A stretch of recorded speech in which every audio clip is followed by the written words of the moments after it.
بسم اللہ الرحمن الرحیم۔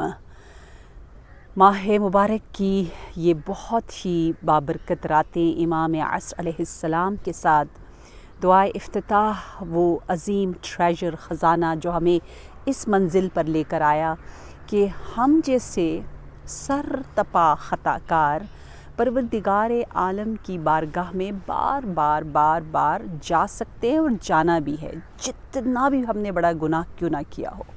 اگر شیطان ہمیں یہ وسوسہ کرواتا ہے کہ مثلا کہتے ہیں شٹ، مہینہ آ بھی گیا، میں ابھی تک ٹھیک نہیں ہوئی، شب قدر بھی قریب ہے، میں نے اپنے آپ کو کچھ نہیں کیا، میں ٹھیک ہونے والی نہیں ہوں، یہ جملہ شیطانی جملہ ہے، وسوسہ شیاطین ہے، نہیں سننا۔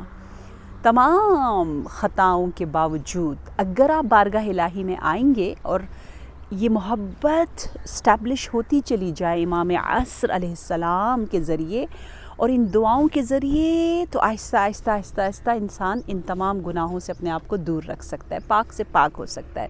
اس لیے دعا افتتاح میں یوں کہا جا رہا ہے کہ بار الہ میں قابل نہیں ہوں، لیکن ہاں تیرے کرم نے مجھے اتنا یعنی یہ اتنی مجھ میں لالچ دے دی، اتنی قدرت دے دی کہ میں تیری بارگاہ میں آ رہی ہوں۔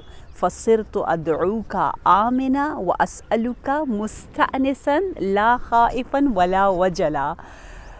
میں تیری بارگاہ میں تجھ سے مانگ رہی ہوں آمنا، پیسفلی، اور مستأنسہ یعنی بہت ہی انسیت کے ساتھ قریب سے قریب تر ہو کر، اور لا خائفا ولا وجلا، نہ کوئی ڈر ہے اور نہ کوئی خوف ہے۔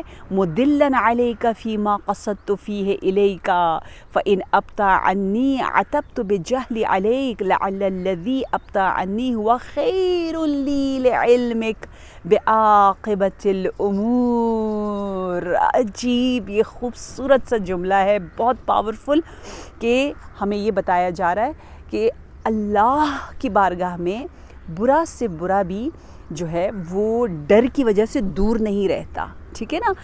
جیسا بھی ہو وہ درد دل کر سکتا ہے، بتا سکتا ہے۔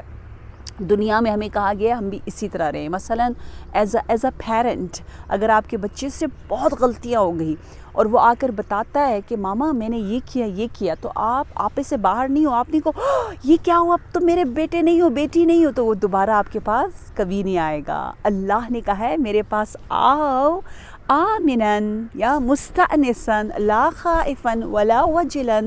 وہ دوسرا خوف بہت حسین ہونا چاہیے، وہ رسپیکٹ والا ہے، لیکن یہ خوف جو وسوسہ شیطانی کی وجہ سے آپ کو دور کر رہا ہے وہ نہیں ہے، ٹھیک ہے؟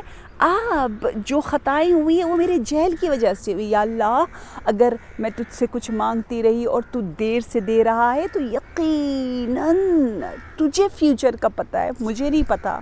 جیسے والدین بچے کو کہتے ہیں کہ ابھی آپ کھانا کھا لو، کھانے کے بعد میں آپ کو آئس کریم دوں گی، ٹھیک ہے نا؟ بچہ کہتا ہے نہیں مجھے تو ابھی چاہیے، تو ماں باپ کہتے ہیں یہ کھانے کا ٹائم ہے، میں آپ کو کینڈی چاہیے، چاکلیٹ چاہیے، ابھی مل جائے گا، 20 منٹس میں ملے گا۔ وہ 20 منٹس ہمیں بچے کو جو ہے وہ بہت لگتا ہے جیسے 2000 ایئرز کے برابر ہے۔ ہم بھی ایسے ہی اللہ کے مقابلے میں کہ ہر بات پر شکایت کرتے ہیں، لیکن اس کے باوجود اب آئے اس جملے کو دیکھیں کتنا خوبصورت ہے۔ فَلَمْ أَرَى مَوْلًا كَرِيمًا أَصْبَرَ عَلَى عَبْدِ اللَّئِيمِ۔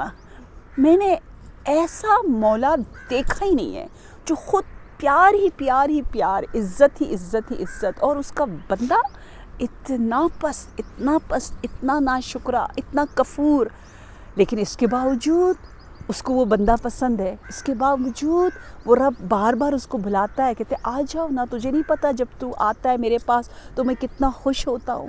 عجیب ہے یہ رابطہ، ہماری اس دنیا تصور سے بالا تر ہے، اس لیے ہمارے لیے یہ ہضم کرنا مشکل ہو جاتا ہے۔ پروردگار عالم کا حلم، اللہ اکبر، بڑا حلیم رب ہے، بڑا بردبار رب ہے، کبھی نا امید نہ ہو یہ انسان، کبھی نہ ہو، کبھی بھی نہ ہو، جتنی بھی خطائیں کی ہو رب کی بارگاہ میں آ جاؤ، ہزار بار توبہ شکستی بازم بیا، شاعر اس طرح سے کہتے ہیں نا، آتے جاؤ. اسی لیے اللہ کو تواب پسند ہے، توابین جو مسلسل آتے ہیں، تھوڑی سی خطا ہوتی ہے دوبارہ سے آ جاتے. اور پھر یہاں اتنا یہ پیارا جملہ ہے جہاں بتایا جا رہا ہے کہ پروردگارہ میری پتہ ہے کیا حالت ہے، میری حالت یہ ہے کہ تو مجھے بلاتا ہے، انک تدعونی فاولی عنک وتتحبب الی فاتبغض الیک وتتودد الی فلا اقبل منک کأن لی التطول علیک. عجیب جملہ ہے. یا رب تو مجھے بلاتا ہے، میں پیٹھ کر لیتی ہوں. تو محبت کرتا ہے، میں بغض کرتی ہوں. تو اظہار عشق کرتا ہے، مودت کرتا ہے، اور میں جو ہے بالکل اپنا چہرہ تمہاری طرف نہیں کرتی. اللہ کی جانب سے دعوت ہے، محبت ہے، مودت ہے. یہاں 3 یہ الفاظ بتائے گئے. سب سے پہلے ضروری یہ ہے کہ ہمیں احساس ہو کہ اللہ نے مجھے دعوت دی ہے، ہمیں احساس ہو کہ اللہ مجھے چاہتا ہے. پتہ چلے، کیسے پتہ چلے گا؟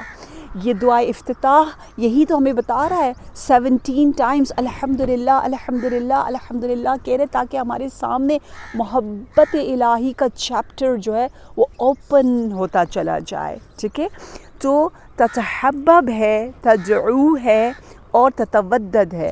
لیکن ہم زبان سے تو نہیں کہتے کہ ہم بغض کرتے ہیں اللہ سے، عملاً دوری یہی ہے جو ہم کر رہے ہیں افسوس کے ساتھ.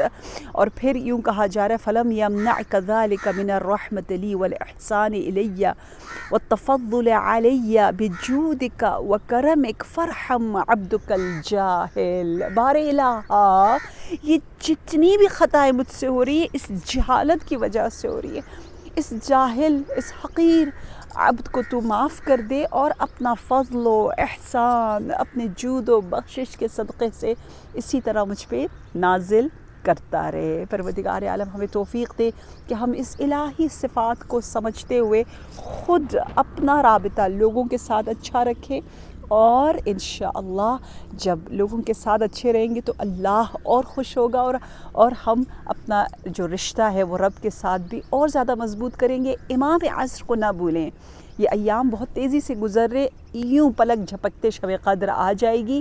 اور ابھی سے بہت سے لوگوں نے تو رجب سے شروع کر دیا ہے، لیکن کچھ لوگ مجھ جیسے اگر سست ہیں تو وہ ابھی سے ہر رات امام زمانہ کے نام، جب آپ برش کر رہے ہوں، آپ کے دانت صاف ہوتے ہیں نا، تو آپ سوچیں کہ میں یہ دانت کیوں صاف کرنا چاہتی ہوں، کس لیے؟